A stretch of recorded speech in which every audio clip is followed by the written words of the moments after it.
আশুরার গুরুত্ব দিয়ে আল্লাহর হাবিব বলেছেন, আফজালুস সিয়াম বাদা শাহরু রমাদানাস সিয়াম শাহরুল্লাহিল মুহররম। আল্লাহর প্যারা হাবিব দু জাহানের নবী মুহাম্মদুর রাসূলুল্লাহ সাল্লাল্লাহু আলাইহি ওয়াসাল্লাম বলেন, আফজালুস সিয়াম বাদা শাহরু রমাদানাস সিয়াম, আল্লাহর কাছে সবচেয়ে বড় উত্তম সিয়াম হলো রমজানুল মুবারকের সিয়াম। সুবহানাল্লাহ। আল্লাহর কাছে সবচেয়ে উত্তম সিয়াম কোনটা? রমজান মাসের সিয়াম। এরপর আল্লাহর হাবিব বলেন, শাহরুল্লাহি মুহররম সিয়ামুল শাহরুল্লাহি মুহররম।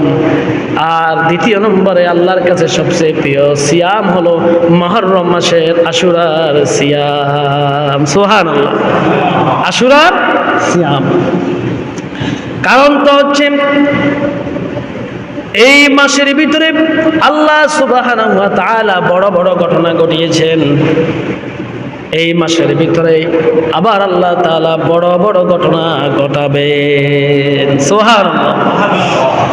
আল্লাহর হাবিব আরো বলেন, তোমরা যদি এই সিয়ামটা পালন করো, আশুরার সিয়ামটা যদি তোমরা পালন করো, তোমাদের কি লাভ হবে শুনো শুনো। আল্লাহর নবী দো জাহানের সরদার নবী মুহাম্মদ রাসূলুল্লাহ সাল্লাল্লাহু আলাইহি ওয়াসাল্লাম বলেন, সিয়াম ইয়াউমুল আশুরা আহতাসিবু আলাল্লাহি আন ইউকাফফিরা আস-সানাতা আল্লাতী ক্বাবলা।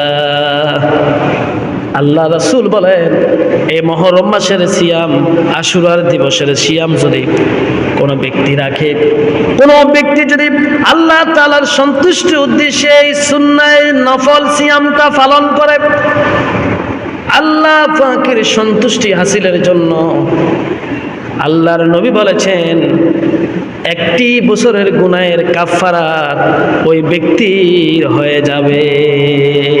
বলুন না সুবহানাল্লাহ। আর একটু জোরে বলেন সুবহানাল্লাহ। তাহলে এক বছরের গুনাহের কাফারা এই আশুরার দিবসের সিয়াম। তাহলে আমরা এই আশুরার সিয়াম পালন করবো তো ইনশাআল্লাহ? সিয়াম পালন করবো তো? দেখেন, আল্লাহর নৈকট্য পাইতে হলে, আল্লাহর নৈকট্য পেতে হলে ফরজের পাশাপাশি আপনি নফলকে গুরুত্ব দিতে হবে কি হবে না? অবশ্যই হবে। সুন্নতকে গুরুত্ব দিতে হবে, নফল জিন্দেগি গঠন করতে হবে। কারণ এটা হচ্ছে সুন্নাহ, এটা হচ্ছে নফল, এটা আল্লাহর সাথে কালেকশন। কারণ আপনাকে আল্লাহ নির্দিষ্ট করে দিয়েছেন, সালাত তুমি আদায় করো, 5 ওয়াক্ত সালাত, এটা তোমার জন্য ফরজ। রমজান মাসে সিয়াম, এটা তোমার জন্য ফরজ। তোমার প্রতি যাকাত যদি ফরজ হয়, এটা তোমার প্রতি ফরজ, ঠিক কি না? কিন্তু নফল ইবাদতের পাশাপাশি নফল বন্দেগী করে, নফল আমলগুলো করে আল্লাহ তাআলার সন্তুষ্টি হাসিল করতেই হবে। কারণটা কি? কারণ হলো আল্লাহ তাআলা কিন্তু নফলের জন্য ডাইরেক্ট তাগিদ দেন নাই। খেয়াল করুন, আল্লাহ তাআলা নফলের জন্য, নফলের জন্য, সুন্নাহর জন্য আল্লাহ তাআলা ডাইরেক্ট তাগিদ দেন নাই নফল ইবাদত করো, নফল ইবাদত করো। কিন্তু আল্লাহ তাআলা হাবিবে নফল ইবাদতের কোনো গুরুত্ব দিয়েছেন। কারণ আল্লাহর সাথে কালেকশন করতে হলে, আল্লাহর সাথে বন্ধুত্ব হাসিল করতে হলে, খেয়াল করুন, আল্লাহ তাআলার একনিষ্ঠ বান্দা হতে হলে, ঘনিষ্ঠ বান্দা হতে হলে, আল্লাহর কাছের বান্দা হতে হলে, আল্লাহর বন্ধু হতে হলে নফল ইবাদত লাগবে কি লাগবে না? জোরে বলুন, লাগবে কি লাগবে না? লাগবে। তাহলে নফল ইবাদত করলেই, বেশি বেশি নফল ইবাদত করলে কার সন্তুষ্টি হাসিল হবে? আল্লাহ তাআলা। আল্লাহ তাআলা আমাদেরকে নফল ইবাদতগুলো করার তৌফিক দান করুক, আমরা বলি আমিন। এবং কি এই আশুরার সিয়াম, আশুরার সিয়ামগুলো সঠিকভাবে আদায় করার আমাদেরকে তৌফিক